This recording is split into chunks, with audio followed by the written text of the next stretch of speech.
The Cherokee Nation kicked off its third decade of offering free tax preparation service throughout the Cherokee Nation. The service is available to anyone with a yearly income of $39,000 or less and is open to all Cherokee citizens and other residents within the Cherokee Nation who meet the income guidelines. At the Tahlequah office, Cherokee Nation Government Resources Administrator Sandy Long spoke on the Cherokee Nation's long history of helping citizens with their taxes. We help different people in the community, and they drive from all over this area to come and have their taxes done. So far this year I've done a little over 150 just in a week and 2 days. For more information in the Tahlequah area, call 918-458-0484. For site locations outside of Tahlequah, contact Pam Bakke at 918-453-5347 or at 1-800-256-0671, extension 5347. For Cherokee Nation News, I'm Randy Gibson.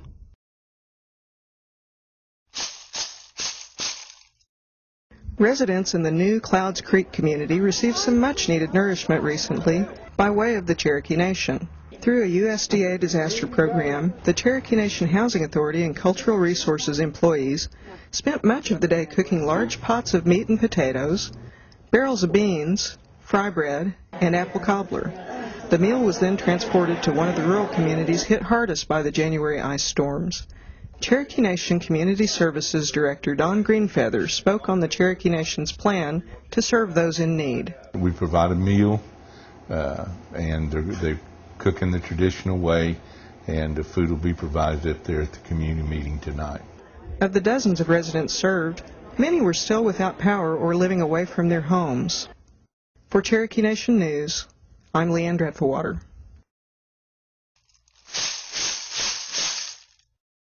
Sub-freezing temperatures could not deter the Cherokee Nation from reaching those hit over the weekend by what the National Weather Service described as a truly historical ice storm. 25,000 gallons of bottled water transported to the Cherokee Nation's government complex were quickly loaded into trucks and delivered to outlying areas, many of which were hit hardest by the deadly storm. Cherokee Nation Principal Chief Chad Smith spoke on how the relief effort was progressing. Of course, we've been concerned with the safety and welfare of our folks by delivering water, by clearing brush and trees so propane can get in, so they can have access out to the clinics and such. But now we are trying to anticipate what the real result of all the damage is to homes, to water systems, to wells and such. So we're trying to anticipate what those demands will be in the coming weeks. Numerous residents in the Kenwood community had lived without power or water for several days. Cherokee citizen Mary Bendabout expressed her relief after collecting drinking water for her family. That helps because it helps with our cooking. When we have, everybody's eating chili and stew and need water to cook, and then drinking water. We're melting the ice for the toilets and everything, so. Kenwood community building workers were inundated with requests for water once residents learned the bottles had arrived. Kenwood Community Building Administrator Johnny Backwater conveyed the number of water recipients. Yesterday we had 280, and probably 100 more we run out of water. And then today, the count so far is 337. Johnny also expressed pride with the community in his native tongue.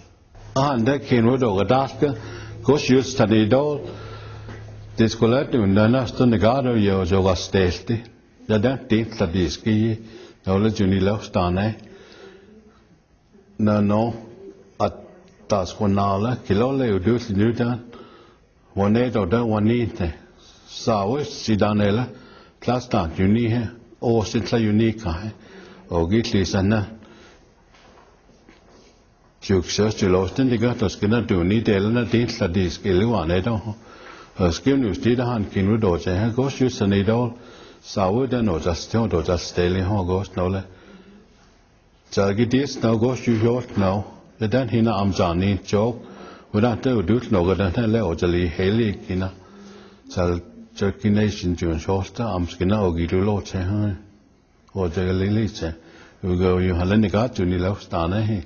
For Cherokee Nation News, I'm Leanne Dreadfulwater.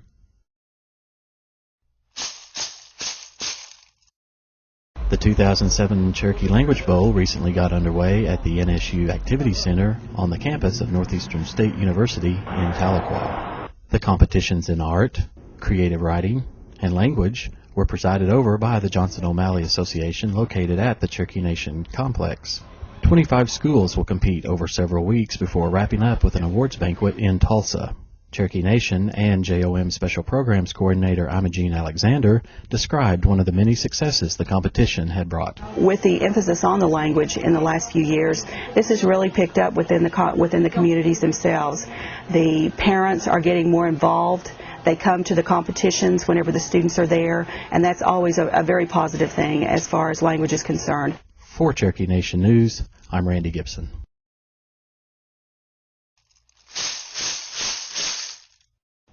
For one Cherokee citizen near Oaks, staying warm this winter will be much easier due to some timely assistance from the Cherokee Nation. Mamie Carroll's home was recently installed with an Englander wood pellet burning stove. The stove will serve as the primary source of home heating throughout the winter months.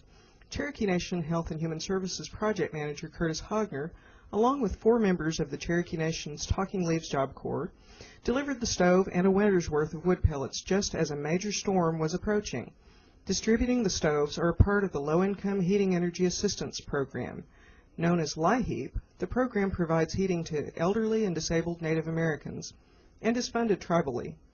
Through LIHEAP and the Federal Assistant REACH programs, 24 stoves have been delivered to eligible households across the Cherokee Nation. Assistant Family Assistance Manager Gwen Goingsnake explains why the wood pellet burning stoves were chosen over other heating options. We wanted to do something that was cost-effective, health-wise effective, and those types of things, so that's what we settled on, was the wood pellet stoves. For Cherokee Nation News, I'm Leanne Dreadfulwater.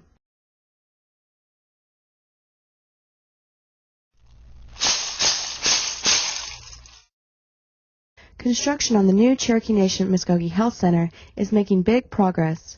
Everyone held their breath as steelworkers prepared for the massive 50,000-pound atrium dome as it was lifted by crane into position more than 70 feet in the air.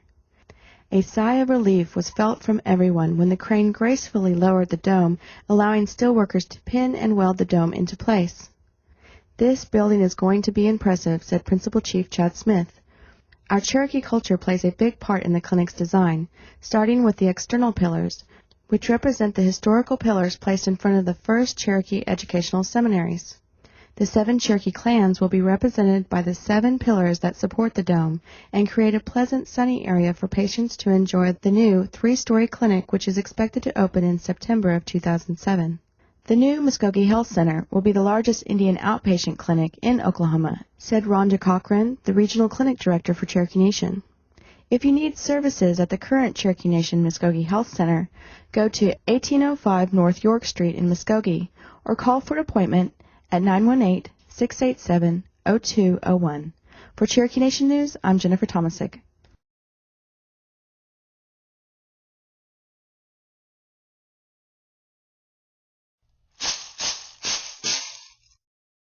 Recently, at the Zion School in Stillwell, Principal Chief Chad Smith read a book to students at the Eunice Starr Early Childhood Center.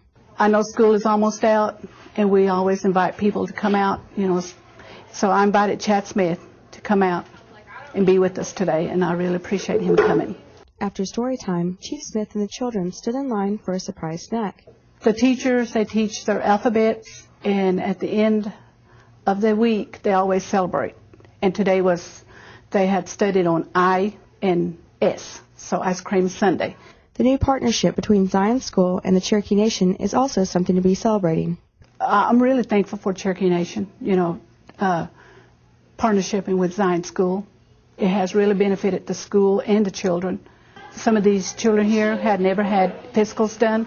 This is the first time, and I'm happy here as a family advocate working with the families and the teachers. They're always just asking me how they can help me out. And so we just all work together, and it's real good. For more information about the Cherokee Nation Early Childhood Services in your area, please contact Cherokee Nation Early Childhood Unit at 918-458-4393. For Cherokee Nation News, I'm Jennifer Tomasic.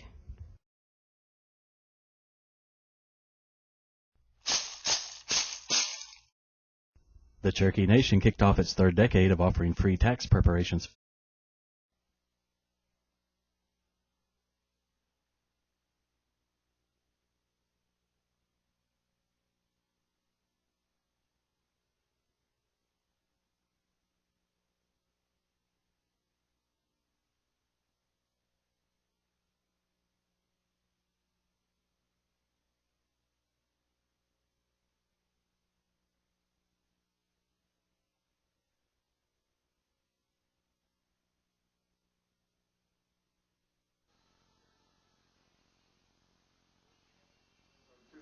Keep them safe and that you send them home soon.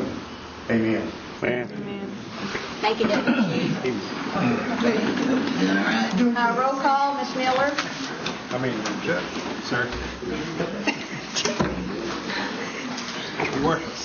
Joe Anglin. Here. That's right. Bill John Baker. Here. Jack Baker. Here. Audra Connor. Honey. Joe Crittenden. Present. Meredith Fraley. Here. Don Garvin. Honey. Jack Hoskin. Here. Bill Johnson. Here. Taylor King. Honey. John Keener. Here. Jackie Bob Martin. Honey. Linda O'Leary. Present. Melvina Shophouse. David Thornton. Present. Carol Cowan Watts. Honey. Phyllis Yargy. Honey. Do have a quorum. Next item is approval of minutes of previous meetings, February 9th special session. So moved. Second. Motion and second. Any discussion? Any discussion on the February 9th meeting? All in favor, aye. Aye. All opposed, same sign. And next is the February 12th, the regular session. So moved. Second. Moved and second. Any discussion? Any discussion? All in favor, aye. Aye. All opposed, same sign. Next item is State of the Nation for Principal Chief Chad Smith. Good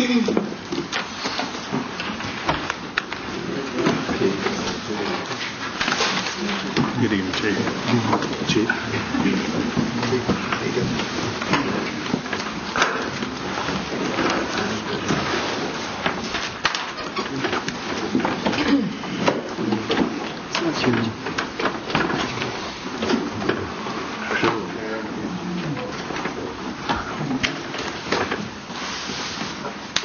Thank you very much. It's my pleasure to appear in front of you on this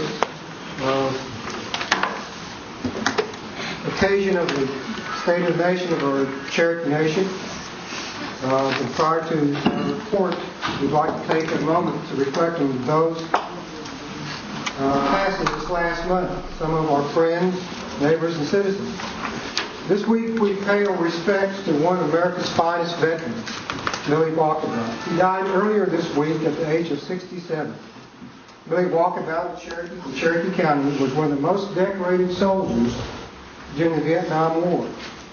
Next month we will invite his family as we present the Cherokee Nation Warriors Medal and certificate in his honor. So if you will, at this time, remember all those who passed away this prior month, the family of Billy Walkabout.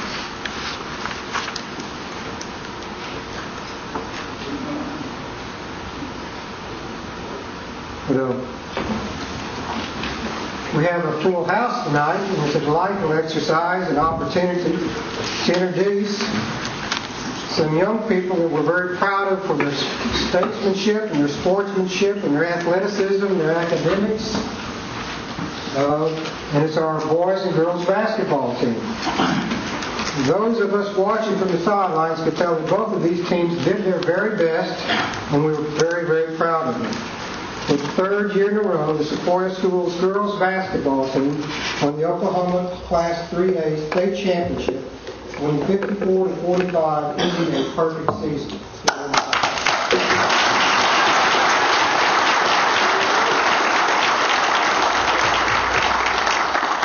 And to note, Sports Illustrated ranks them as 21st in the nation against the schools 20 and 30 times the size of the boys team fought hard against the experienced Oklahoma City Millwood team, who entered the game as defending Class 3A champions. In the end, the Indians came away with the silver ball, losing to Millwood 55-51 in the thriller game. Before we bring the kids down and ask their coaches to give us a word, I want to remind everybody this is the first time that we actually had a live streaming broadcast over the internet from the big house in Oklahoma City to here in the complex, and those who chose to watch a game on the computer. And so those, in addition to the 6,000 and 8,000 fans at the ball game itself, there were thousands of other Indians in the state, internationally actually, watching the success of our team. I want to share a couple of moments with you. We had great moments during the game. But one of the most touching was after the girls won the state championship. And of course, Adair was disappointed because it was a very good, hard-fought game. But our girls and Adair girls came together and held hands in a circle and closed that circle tight and had a prayer, demonstrating the sportsmanship and leadership of our team and their respect for each other. What I would like to do now, if we're queued up, is show some highlights of that, and then we'll ask Bill Nobles and Coach Larry Griggs to come down and introduce his team. So if we can, those guys in the back, are you ready?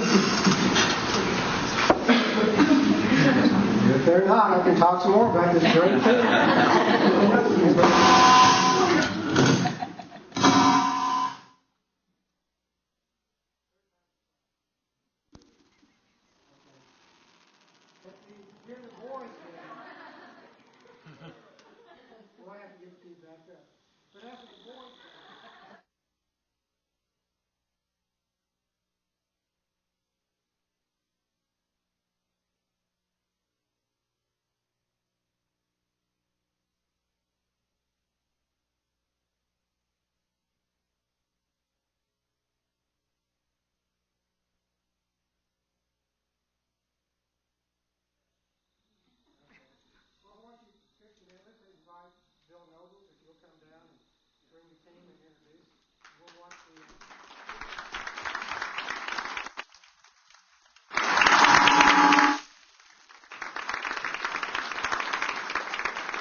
To my left, Christina Polecat, Lauren Hammer, Lindsay Hammer, Cassie Moore, Taylor Johnson, Brittany Keys, Nikki Skeeter Lewis, Kay Deerenwater, Mariah Norwood, and Angel Goodrich. These are our kids, and I can't say enough about them.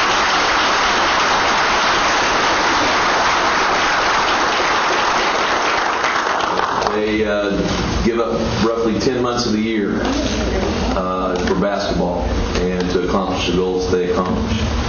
And their character is beyond anybody I've ever been around, and they're better than any kids I've ever had the opportunity to coach. And thank you for supporting us. Thank you to the parents, especially 4 particular families. The Lewis family, Moore family, the Hammers, and the Brewers. Thank you for everything y'all done for us over the last 3 years. And it doesn't get old letting this thing down here. We're going to try to come back with 4. Thank you.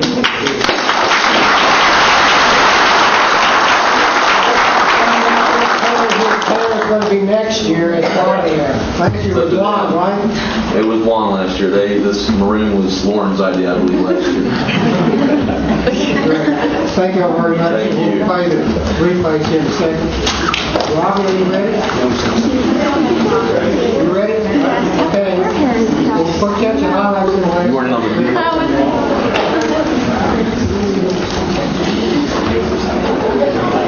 Also, Angel Goodrich was voted the most valuable player during the tournament.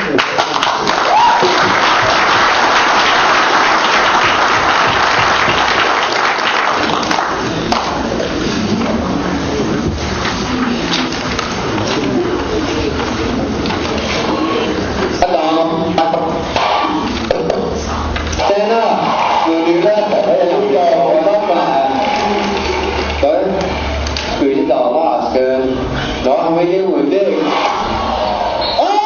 cà phê gì nhưng mà cho biết là nó đọc thì nó trầu cà phê mà số trầu cà phê đồ con tới để tiêu người đi đồ cứ thao đồ hết đó nên đâu đấy là nó đều tiền tay ở đấy you wanna and so in a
quiet and sit in the room to speak here in Cherokee, didn't it?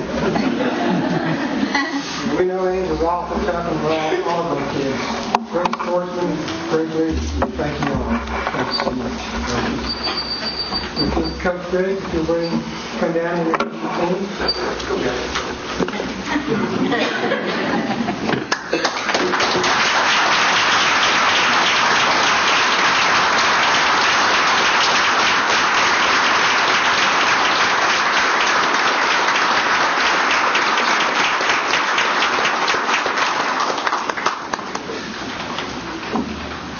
We usually dress up a little better than this. We kind of hit with this. The best thing about my team that I thought this year that we accomplished, we probably didn't have what you call a superstar. We had just a bunch of real good basketball players that could play together as a team. And I just think that that's kind of typifies why we got to where we were, because we worked so hard as a group. We played sometimes 10 and 12 kids in not mop-up rows. And a lot of them stepped up in certain games and probably didn't get the print that some people did. But I think that the support that we got, kind of what the chief was talking about, that makes a difference. I always said our fans are worth at least 10 points a game. So every time we took the floor, I felt like we were ahead 10-0 before we ever started the game. And I really think that makes a big difference. But these guys are, like Coach Noble said, they put a lot of time in, and we have a lot of fun, and it paid off. And even though we got beat by a team that was really capable of beating us. And we challenged them not to get beat by a team that could not win the state tournament. So we got to the final game. We gave it everything we had. You know, in a game like that, break here or break there, it went the other way. But I couldn't be more proud of them. Mike Soap was trying to spell tenacious in the dressing room beforehand. And I said, after the game, I said, there's one word these guys can't spell, and they don't even know what it means, and that's quit. And I really think that was kind of the deal of our season. We had a great year, and I think we're going to have another great year next year. And even though it's not an odd year, we've really had more luck on odd years rather than even, and I'm real superstitious. But first of all, I had two great assistants. Now, one of them's not here, but Coach Heron's been with me the last 2 years. He basically runs our press, handles our defense. He did a great job for us. He's just like having another head coach, and I really appreciate him. Mike Soap, Jason Kingfisher, Chris Little. I heard Coach give Nikki a nickname. I got to call this guy the Black Widow. Coach challenged him to shutting down point guards, starting with Vian. Their point guard scored 0. The next point guard that we had was their leading scorer scored 5. The next point guard that was a real good point guard scored 5. And I think Mosey, their point guard for that had been averaging double figures, got about 6. So I started calling him kind of the Black Widow. But Zach Goodrich did us a great job. Dallas Morrison, Bucky Ross, this guy, a couple of concussions this year. We had to hold him out. He cut his chin and didn't even take stitches. And I threatened him with super glue, but we got it back together. Kyle Littlehead, Jesse Factor, great job with us. And he went through some adversity, but he's a great young man. And I think one thing, that's what I really appreciate about our fans, that they made him feel better about what had happened. And this is a great young man. He's going to do great things. Brandon Barr and our high flyer, Randy July.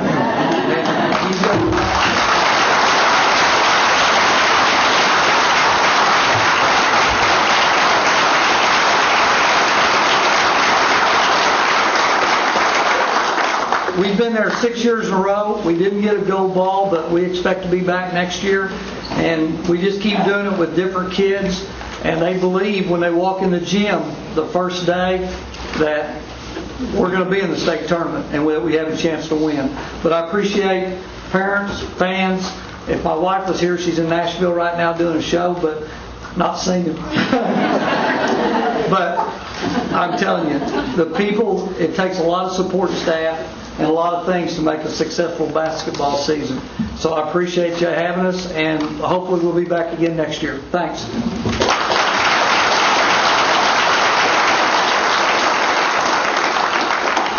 Just as a footnote, the girls have no seniors on the team. There's a class of 4. been state champion for 3 years in a row. And one of the great moments at the boys game, there must have been 6,000 Indians supporting and about 200 fans with Bill was on the So y'all are welcome to stay. You need to get back to school. Thank you very much. I've got to count some people. Thank you all.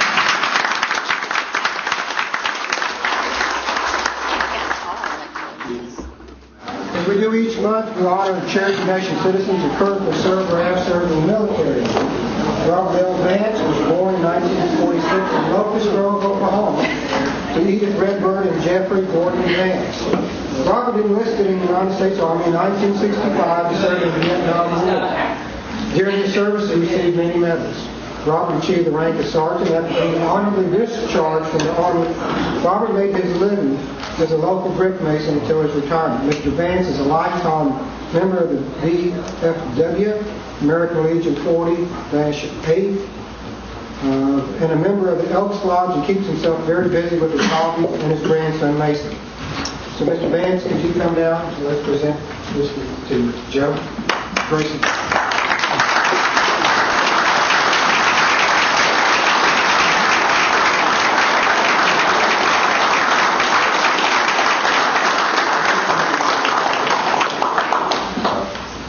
I just wanted to thank Chief for recognizing my dad, and he couldn't make it tonight. I just appreciate the recognition he gets. He's proud of his service. And he really don't like crowds. Kind of nervous, but he didn't want to come, so I came on his behalf.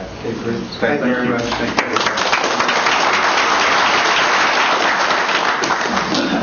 Second is Artie Bill Hager. He enlisted in the U.S. Army on July 17, 1944. He went to basic training in San Diego, and from there he went to San Francisco for an overseas assignment. He sent Honolulu, assigned to the Naval Amphibious Forces aboard a small ship. The ship was only 110 feet long, 23 feet wide, designed to be used for irrigation. Honolulu, Artie was assigned to the islands of Saipan. Can you help me with this one, Joe? What's the other? Tinian, all right. And located in northern Mariana Island. And there, Artie was sent to the Philippine Islands, the island of Leyte, where the General Douglas MacArthur made his return to the Philippines as he had promised the Philippine people. From the Philippines, Artie was sent to the Japanese chain of islands and the island of Iwo Jima.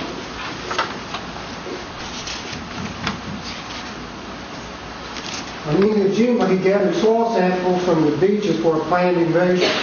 The invasion was the heaviest firefight for the unit of 12 enlisted men and 3 officers. Uncle Sam was without food to get with the unit, and on April Fool Day, 1945, the unit surprised the Japanese on the southern beaches of the island of Okinawa. For many years,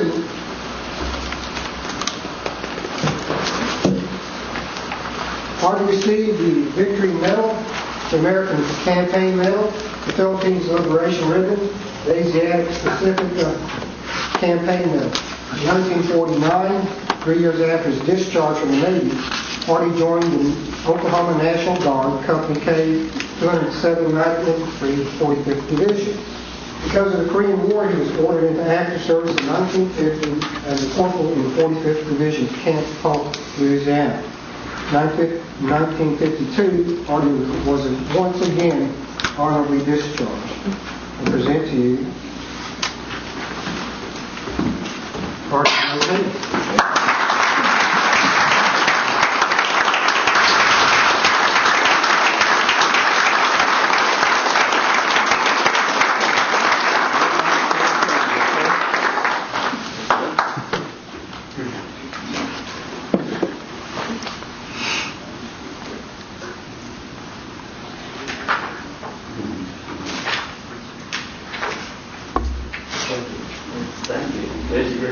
It's truly a great honor to receive this. Turn around. There you go. And I'm proud to be a citizen of this great Cherokee family. I would like to honor those that didn't return And if we could have a moment of silence to honor those people. Thank you. Wado.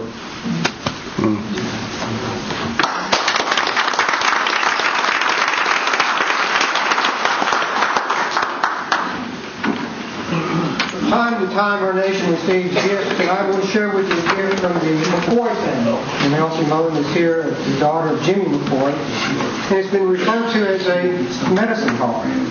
Please let me read the story that accompanies this hawk. For many years in the skies, trees and meadows surrounding Sycamore community, here in Sequoia County, a white hawk was spotted. So common that it became apparent that the travelers soon began watching for that special bird. At times it could be observed perching in the lone top of a cedar tree or gliding through the blue skies in search of rabbits and mice. Soon the white bird became a celebrity in the area, watched and guarded by neighbors. It became known as the medicine hawk and was cherished by the people of those communities. Just as the sights of this magnificent bird of prey would send a watcher on his journey with a lifted spirit and an appreciation of the encounter. It's a member of the red-tailed hawk species. This particular bird is a partial albino, commonly called as Kerber's race of red-tailed hawk. Although dark color in the feathers is absent, the bird's eyes are black. It's similar to this normally brown-colored mate. Medicine hawk is most likely the male of a pair.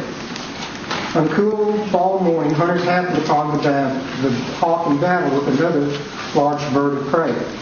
Sadly, the bird died from the injuries it received, and the people of Sycamore community felt the loss deeply of this medicine hawk, a friend and reminder of the beauty of nature. This medicine hawk is a reminder of another of that community, Jim McCoy.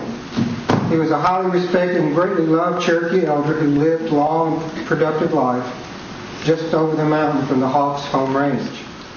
At Jimmy McCoy's passing, the hawk was seen flying above his gravesite. In 3 short days, the medicine hawk would also leave the earth. Just as the hawk's appearance lifted the spirit, so did Jimmy McCoy's warmth and personality lift those with whom he came in contact. The Cherokee Nation is proud to offer this display in memory of both the memory hawk, the community, and especially Jim McCoy. Jim's birthday is coming up soon, and I have a poem that was written by his great granddaughter, Yana Brown, and with your permission, I'll read this. Usqualub was a kind man of 89 years old. Cherokee was his first language. He lived down in Cherry Road. Usqualub was a Cherokee healer. He could heal lots of things. And when I was really young, he helped me lose my bad dreams. He always knew when something was wrong until illness took his life. He had the Cherokee gift, and now he's in heaven with his wife, Usqualub, with my great-grandfather. He lived in the same house his whole life. His presence will be there forever. He was favored in the Cherokee tribe. So at this time, Elsie and your family, and Yana and Jade, Quentin, and the rest of the community, could you come forward and present this hawk? And Elsie, if you'll introduce those that are with you. Okay. I'm going to present this to the Cherokee Nation. Be on display. This is my oldest son, JT. My youngest daughter, Tina. This is my oldest daughter, Birdie. And this is the great-granddaughter of mine that wrote the poem, 11-year-old Yana, and her sister, Paige. And this is a very, very close friend of mine. He's just like my brother, Don J. Quinn. And Cindy, she's real close to me. My husband, Calvin. My son-in-law, I don't know, you're part of his family. This is Birdie's husband, Danny Emerson. And this is Yana's mother, Wanda Brown.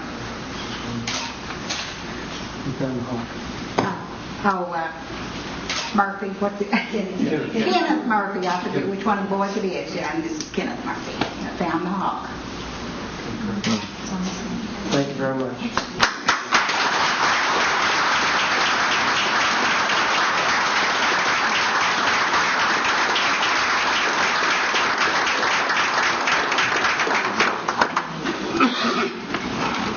And if you were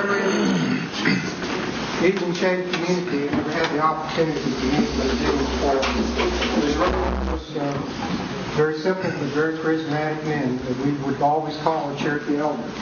The community formed around him. And I think one of the great things to his testament is that many times when such fond people pass, the community sort of falls apart. But he left a great legacy, and the community still thrives and still honors him to this day. In recent events, the Cherokee Nation recently held a special election on whether or not to amend our Constitution. Cherokee voters approved the referendum amendment to the Cherokee Constitution by a decisive vote of 77% for. The amendment limits citizenship in the Cherokee Nation to descendants of people who are listed on the final rolls of the Cherokee Nation as Cherokee, Delaware, Shawnees, and excludes descendants of those listed on the intermarried white and freedmen rolls. A common misconception is, regardless of your race, other blood, or appearance, if you have a Cherokee ancestor on the dog roll by blood, you are and still entitled to be a citizen of the Cherokee Nation. The Cherokee Nation will be holding its general election on June 23rd of this year. A total of 17 council seats as well as the offices for principal chief and deputy principal chief will be on the ballot. We encourage each and every one of our citizens to register to vote. Just remember, like the United States and state government, citizenship does not automatically mean you're registered to vote. You have to affirmatively register to vote. The last day for voting is just around the corner. It's Friday, March 30th. If you need more information on what to see that you are registered to vote, call the Election Commission, and it has an 800 number. In program updates, a couple weeks ago, the Cherokee Nation donated $2.6 million to public schools located in our jurisdiction. This money is from our car tag sales, and it has increased every year. It's greatly appreciated by the public schools in our area. Tonight, I'd also like to introduce the new employee of the Cherokee Nation Businesses. He will be the Chief Executive Officer, and his name is Ronald J. Foster, and he'll address you later today to this evening's report. Let me ask you to stand at this time.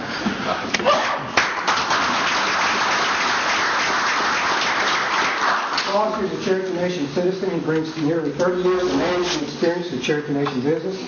His experience includes position as Senior Vice President of Compresco Incorporated, the International Oil Field Service Group of Tetra Technologies. And we welcome Ron and appreciate his contribution. In community announcements, not long ago, Sequoia School started a wrestling team. This last month, the team won the district championship title in Class 2A-8 district. Our Marshal Service raised the most funds in the state for Special Olympics only behind Oklahoma City from a law enforcement agency, and had the largest group of participants who actually took the chilly plunge in the icy Illinois River about 3 to 4 weeks ago. Cherokee Nation Legislative Day will be held on March 27th at the state capitol, and we have an esteemed member of that body also with us this evening, Chuck Hostin, and I think he will echo that our presence at the capitol is important to conveying to the Oklahoma legislature our needs and desires, but also our contributions. That's how we've made this state greater. Northeastern State University will hold its annual American Indian Symposium on April 18th through the 21st. And that concludes my report of the State of the Nation.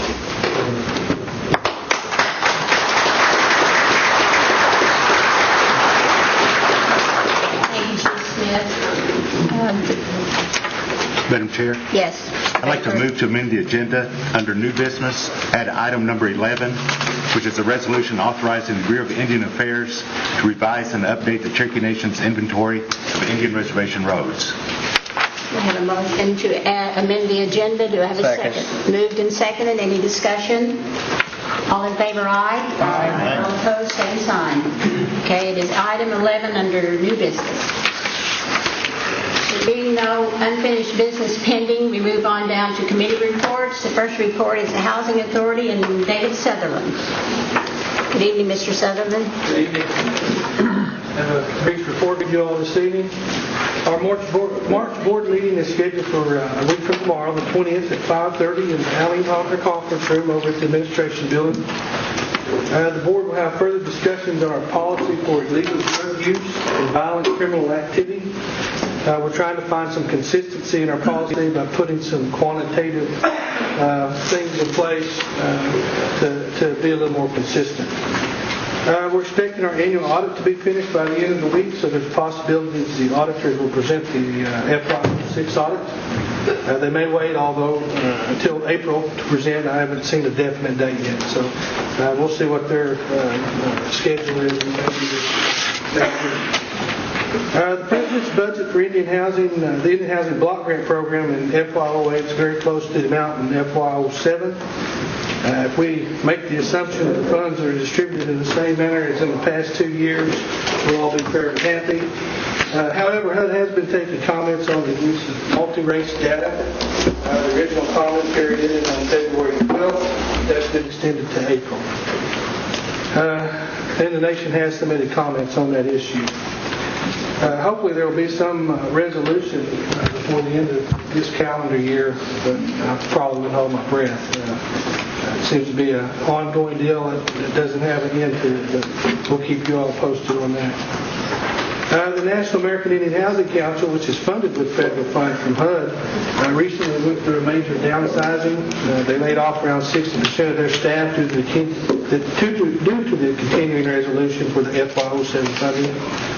The group was zeroed out in FY06 because the Congress and the President felt they already had enough funds previously appropriated to carry them through.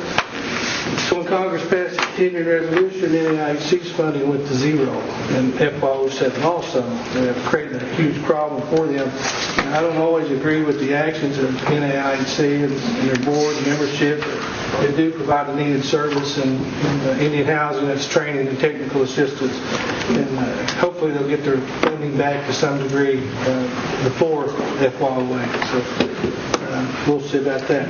That's my report for the evening. If you don't have any questions, I'd be happy to try to answer. Any questions, comments from Mr. Sutherland? Thank you very much for your report. The next report is David Stewart and Cherokee Nation Enterprises. Good evening, Mr. Stewart. Good evening, Madam Speaker and Council. January presented its challenges as we had 2 weekends of ice storms. We still had good results, but not quite what we planned. The good news is we expect to recover that in February, and preliminary results say that we did that. Our dividend was almost $2.2 million, with an additional $70,000 returned in sales taxes. Our projects are moving as planned with the topping off ceremony at the parking garage, which means that we reached the highest point, which is 5 floors. And it's a traditional ceremony of our general contractor, Flintco, to represent on time, on budget, and no accidents. So we were pleased with that report. Our total employment as of the end of January was 3,042, with 73% Native and 60% Cherokee. We continue to work to increase that percentage. That's my report. I'd be glad to answer any questions you might have. Yes, Ms. O'Leary. Yes, Mr. Stewart, I missed it with you after the committee meeting recently about the ventilation in casinos. I'm still getting some calls on that. Have you checked on any of that, or what? Well, we haven't. The only thing that we might have had is extreme weather, which requires us to change some of the air circulation to make it warmer. That's the only thing that I can think of. Otherwise, my check says everything is okay. But we do have a lot of smokers in our casinos, and it's very difficult to do that. But we continue to work on it. Okay. Thank you. Any other questions, comments? Thank you, Mr. Stewart. Okay, thank you. Next is Cherokee Nation Industries and Brian Collins. Good evening, Mr. Collins. Good evening, Madam Speaker and members of the council. My overview report on the fiscal year to date, total sales is $66.8 million, which is running 9% greater than last year. February's monthly sales, for reference, is $8.4 million. Our profitability, which is still moving in the right direction, is $1.6 million, which is, from a standpoint of where we've been for the last 6 months, we're starting to see a turnaround and seeing a lot of things changing, putting back-to-back months of profits. Local employment in the Tahlequah Stillwell area is 262, of which 236 are Native American, which gives us a 90% Native American employment, but of that 236, there's 231 Cherokee. CNI's next board meeting, March 26, 3 o'clock, at the Tahlequah Telecom facility at 203 East Choctaw. And we're going to be meeting there and showing the board a lot of the improvements we've made. We've done a remodel there. We've approximately about $175,000 worth of remodel work, bringing that facility up and image up. And we're seeing the impact of the changing of the image of that facility with bringing our customers in. So, are there any questions? Questions, comments? What was that date again? March 26th, 3 o'clock. Any other questions? Comments? It's not. Thank you. Cherokee Nation businesses, Callie Ketcher. Good evening, Ms. Ketcher. Good evening, Council. As Principal Chief Smith mentioned, we have a new CEO, so I'd like to bring Ron Foster down, and he's going to give you an update on his first week at CMB.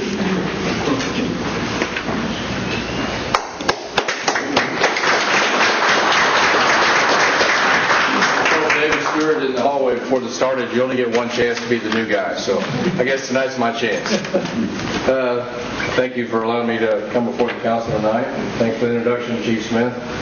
As we start a new chapter in C&B Cherokee Nation businesses, I'd be remiss if I didn't thank Callie for her strong leadership and her time at the helm. I appreciate all the counsel and guidance that you've given me this past week. I did show back up for work today, so that's a good sign. During the interview process, I promised the board that one of the things I would bring to the Cherokee Nation businesses would be a strong value proposition. I came from more the business side of the private sector, and this is probably my first venture into the public sector. So in that, I wanted to make sure that we had really strong goals and objectives so that members of the council and the chief and the nation will know exactly what Cherokee Nation businesses represents. One of the things that we're going to do in addition to our shared services role is we want to bring strong revenue performance and add jobs for the Cherokee Nation, and that's what our charge is, and we'll provide you with a set of goals and objectives for that very soon. You're probably wondering a little bit about my background. Chief Smith gave you a little bit. I grew up in kind of the northeastern Oklahoma section, from the Ketchum to Inola is really where my people are from. I'm from the Steele clan. And during the interview process, Jay Hanna, who's the board member for C&B, he told me that we were cousins, and I found out that I guess he's cousins with everybody. But he is also from the Steele clan as well. So after graduating from Oklahoma State University, I've got the orange tie on today for that. And, I was glad to see some other gray-haired gentlemen here, Bill. I didn't want to be the only gray-haired guy here, but I spent about 30 years in the oil and gas service industry. I worked for a company that went through about 5 different owners and ended up finally as being Halliburton Company. So I've been all over the world. I've been everywhere except for Antarctica. I've done a lot of mergers and acquisitions and even divestitures. My first week at C&B really had a great pace to it. It felt good getting in there and getting involved in some of the meetings and some of the activities. And again, I can't thank Callie enough for her help during that first week. But besides going through some of the meet and greet activities, the administrative sign-ups, orientations, I do have a few highlights to report, and I won't take any more time. But first, I want to report that C&B did receive their first payment from Gates and Hemphill on the Connex divestiture. So that was a good first move. We started working with CNI to extend a medical services contract utilizing CSG's new 8A status. Right now we're in the process review for that. We'll be negotiating with the government here very quickly. The SBA has required quite a bit of documentation on me taking over for Cali, so we had to go through some of that issues. Reviewed the final draft and received first printing of the new C&B marketing campaign brochure. This is the brochure that we'll use when we take into companies that we're going to be looking at acquiring or talking with about C&B services. And I brought a copy of for each one of the council members, and I'll leave it with Meredith here as soon as I leave. And then also the C&B staff this past week has been very active in seminars and trade organizations. They attended the Tribal Business Opportunity Seminar in Ogmoni. Our business development group is going to be at the 2007 RES conference, which kicks off in the morning. And our next scheduled board meeting will be March 24th at the C&B conference room at 9 a.m. So if there's any questions, I'd be happy to. Any questions? Yes, Mr. Keene. Thank you, Madam Speaker. Mr. Foster, I want to commend you for coming home as a tribal citizen and trying to help us with businesses.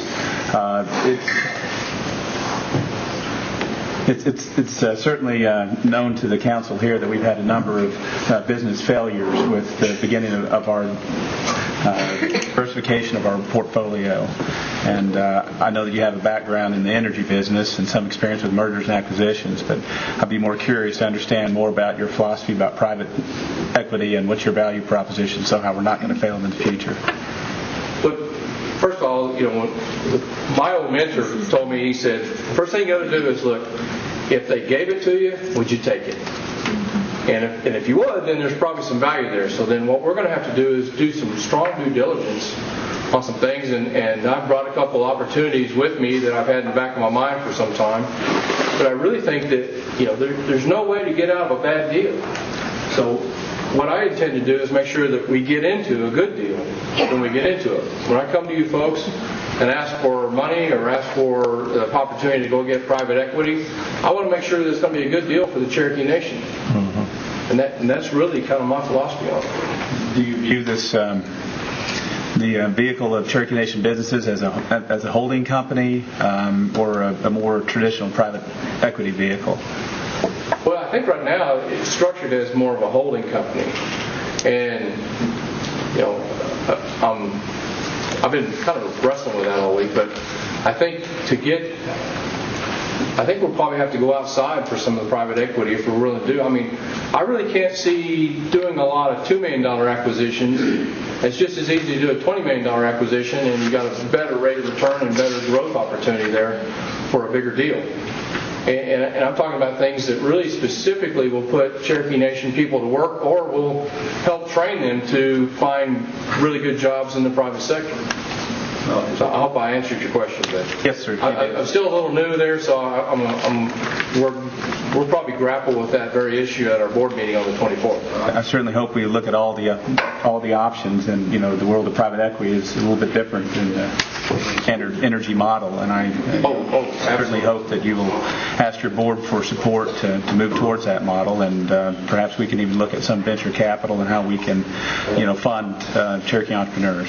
Well, I told Lloyd that I've been trying for 30 years to get out of the energy business, and I think I finally found a way to do that. In fact, this is the job that made my mom very proud. So, again, thank you for coming home. Thank you, Madam Speaker. Thank you. Any other questions?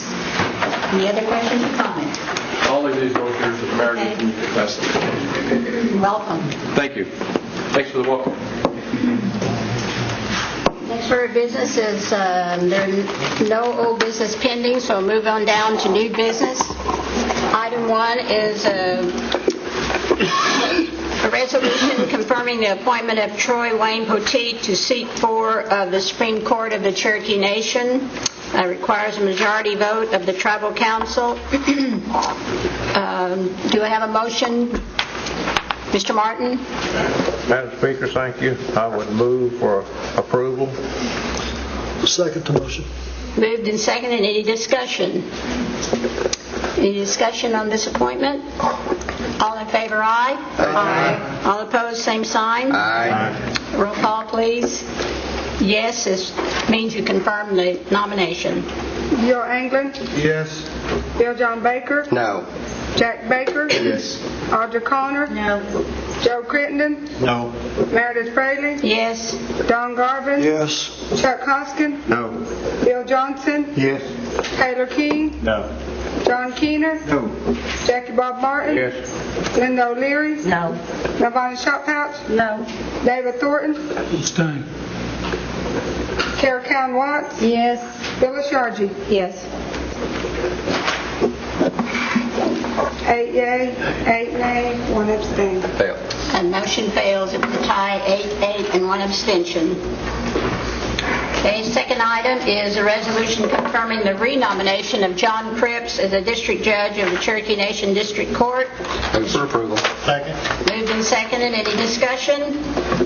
Any discussion? All in favor, aye. Aye. All opposed, same sign. Aye. To Mr. Hoskin and Mr. King. Okay, item 3 is an act amending Title 51 of the Cherokee Nation Code, and it sets out the duties and functions of the Office of Attorney General. Mr. King. Thank you, Madam Speaker. The purpose of this act is to assign to the Cherokee Nation's Attorney General those other duties as the council may prescribe by law as provided for in the Cherokee Constitution drafted in 1999 and ratified in 2003. Make a motion to move for approval. Second. Moved and seconded. Any discussion? Any discussion? This is an act. Roll call. Bill John Baker, Yes. Bill Anglin, Yes. Phyllis Yargy, Yes. Carol Cowan Watts, Yes. David Thornton, Yes. Melvina Shotpouch, Linda O'Leary, Yes. Jackie Bob Martin, Yes. John Keener, Yes. Taylor King, Yes. Bill Johnson, Yes. Chuck Hoskin, Yes. Don Garvin, Yes. Meredith Fraley, Yes. Joe Crittenden, Yes. Audra Connor, Yes. Jack Baker. Yes. Unanimous. Motion passes. Item 4 is the Cherokee Nation Administrative Procedures Act. This act enacts minimum standard procedures for the 4 commissions of the Cherokee Nation, those being the Election Commission, the Environmental, the Gaming, and Tax Commissions, and it brings the appeals procedures in compliance with the 1999 or 2003 Constitution. And I would move for approval. Second. Moved and seconded. It is an act, so roll call. Phyllis Yargy, Yes. Carol Cowan Watts, Yes. David Thornton, Yes. Melvina Shotpouch, Yes. Linda O'Leary, Yes. Jackie Bob Martin, Yes. John Keener, Yes. Taylor King, Yes. Bill Johnson, Yes. Chuck Hoskin, Yes. Don Garvin, Yes. Meredith Fraley, Yes. Joe Crittenden, Yes. Audra Connor, Yes. Jack Baker, Yes. Bill John Baker, Yes. Bill Anglin. Yes. Motion passed. Item 5 is an act amending Title 51 covering, when it sets out the duties and responsibilities of the delegate to the House of Representatives. And Mr. King? Thank you, Madam Speaker. The purpose of this act is to prescribe by law the duties and the authority of the delegate to the United States House of Representatives, Congress, as required by the Cherokee Nation Constitution, drafted in 1999 and ratified in 2003. It is with much honor, after much history, that we are finally able to bring this forth. Move to approve. Second. Moved and seconded. Any discussion? It is an act. Roll call. By acclamation. By acclamation, all in favor, aye. Aye. All opposed, same sign. Motion carries. Item 6 is an act amending Title 4 relating to gaming within the jurisdiction of the Cherokee Nation. Ms. Cowan Watts or Mr. Anglin? Move for approval. Second. Moved and seconded. It is an act. Roll call. Oh, any discussion? I'm sorry. Any discussion? Roll call, please. Bill Johnson, Yes. Taylor King, Yes. John Keener, Yes. Jackie Bob Martin, Yes. Linda O'Leary, Yes. Melvina Shotpouch, Yes. David Thornton, Yes. Carol Cowan Watts, Yes. Phyllis Yargy, Yes. Bill Anglin, Yes. Bill John Baker, Yes. Jack Baker, Yes. Audra Connor, Yes. Joe Crittenden, Yes. Meredith Fraley, Yes. Don Garvin, Yes. Jack Hoskin. Yes. Motion passes. Item 7 is a resolution authorizing the Commerce staff to submit a loan to the USDA to replenish loan funds. Ms. Connor. Yes, Madam Speaker. The purpose of this resolution is to obtain approval to make application to the United States Department of Agriculture's intermediary relending program in order to increase capacity of the Cherokee Nation Small Business Lending Program. The application will request $750,000 loan from USDA, and we'll have $517,700 in matching funds from the tribe. I move to approve. Second. Moved and seconded. Any discussion? Any discussion? All in favor, aye. Aye. All opposed, same sign. Item 8 is a resolution authorizing the environmental program to submit a grant for an application for a tribal wildlife grant. Mr. Martin. Thank you, Madam Speaker. This resolution will authorize Cherokee Nation Environmental Program and Natural Resource to seek funding from the U.S. Fish and Wildlife Service under the Tribal Wildlife Grant Program, and it's for $86,000 grant and no match, and I'll move for approval. Second motion. Moved and second. Any discussion? All in favor, aye. Aye. All opposed, same sign. Okay, item 9 is a resolution authorizing an easement for access right-of-way over tribal land in Adair County for Fred and Rhonda Holtz. Mr. Martin. I would move for approval, and this request is set forth as attached resolution is grant of easement of right-of-way across Cherokee Nation Tribal Trust land for a driveway easement. Second. Moved and seconded. Any discussion? All in favor, aye. Aye. All opposed, same sign. Motion carries. Number 10 is an act amending Legislative Act 2606 for the covering the comprehensive budget for fiscal year 2007. It's Mod 5. Ms. O'Leary. Mr. Baker? Yes, this is a mod that went through Executive Finance on 2/2307. It was amended on the floor. It's Mod 5, but it's to include Mod 3. That last went to full council in the amount of $14,896.87. So this mod will be for a total of $18,249,242. I'd move for its approval. Second. Moved and seconded. Any discussion? Yes. I don't know if it's appropriate, but can I call for division on the increase, the bonus increase to the employees on just that part? There's a motion on the floor, Mr. Kimbry, with the motion on the floor. Can we create a division?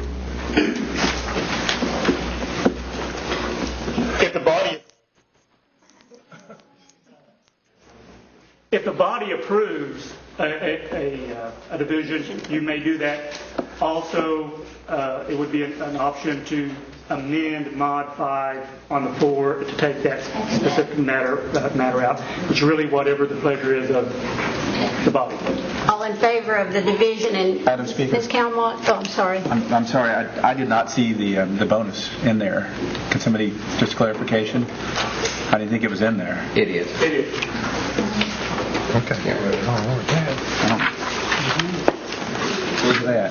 Because Madam Speaker, just to clarify, during committee meeting, we considered a compromise that this budget packet would not be vetoed. And so it was still included. Mr. Baker, did you find that? Doug's showing it to me. Item 13, if you turn back to the good. On the floor of the council meeting, we included all of Mod 3 into Mod 4, including the bonus. Thank you. Attachment B. Keene, are you clear? Thank you. Mm-hmm. All in favor of the division, signify by saying aye. Aye. All opposed, same sign. Aye. Roll call. Yes is for the division. John Garvin, Yes. Chuck Hoskin, No. Bill Johnson, Yes. Taylor Keene, No. John Keener, Jackie Bob Martin, Yes. Linda O'Leary, No. Navonda Shophouse, No. David Thornton, No. Carol Count Watts, Yes. Phyllis Yargy, No. Bill Anglin, Yes. Bill John Baker, No. Jack Baker, Yes. Audra Connor, No. Joe Crittenden, No.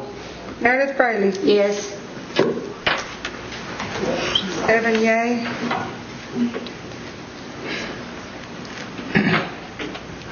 10 nay. 7 yea, 10 no, motion fails.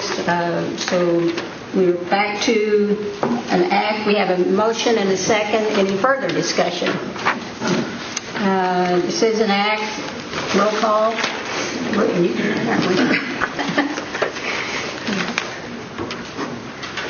Jack Baker, No. Bill John Baker, Yes. Yor Anglin, No. Phyllis Yargy, Yes. Carol Cowan Watts, No. David Thornton, Yes. Lavonda Shophouse, Yes. Linda O'Leary, Yes. Jackie Bob Martin, No. John Keener, No. Taylor Keene, Yes. Bill Johnson, No. Chuck Hoskin, Yes. Ron Garvin, No. Meredith Braley. No. Madam Speaker? Yes, sorry. Told my name. Joe Crittenden, Yes. Audra Connor. Yes. How about Bill John Baker? What about Bill John Baker?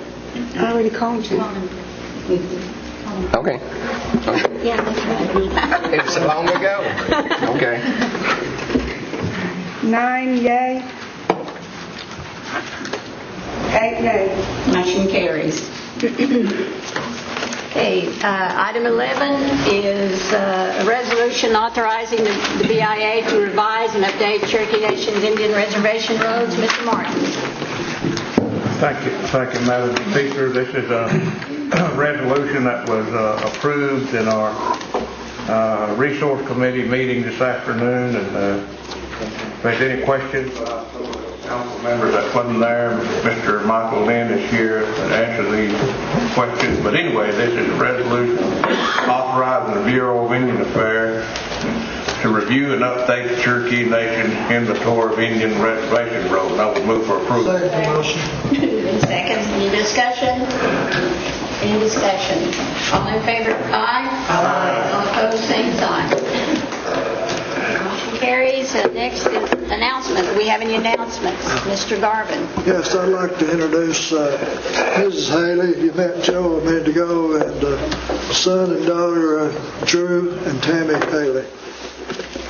They're moving to Tahlequah, so some of these politicians want to talk to them.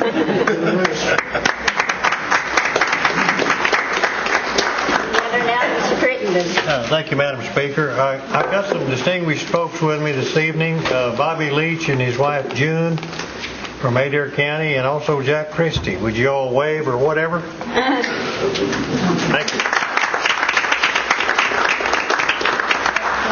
Can we recognize our youth council that's all here? They're so good to come. And all the youth council, would you stand? Would you stand?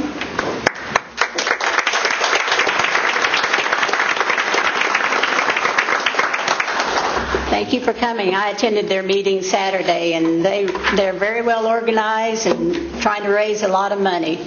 And they said they're going to come back to the council next year for more money in the budget. Madam Chairman. Yes, Mr. And Baker. at this time, I would like to recognize Mickey Eigert from OK and Barbara Dawes Martins from Cookson. Stand, please.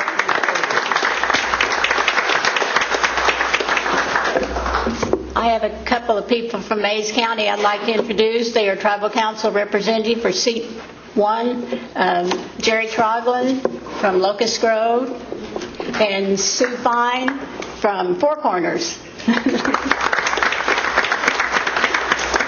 And Sue's very nice husband with her also. Any other announcements?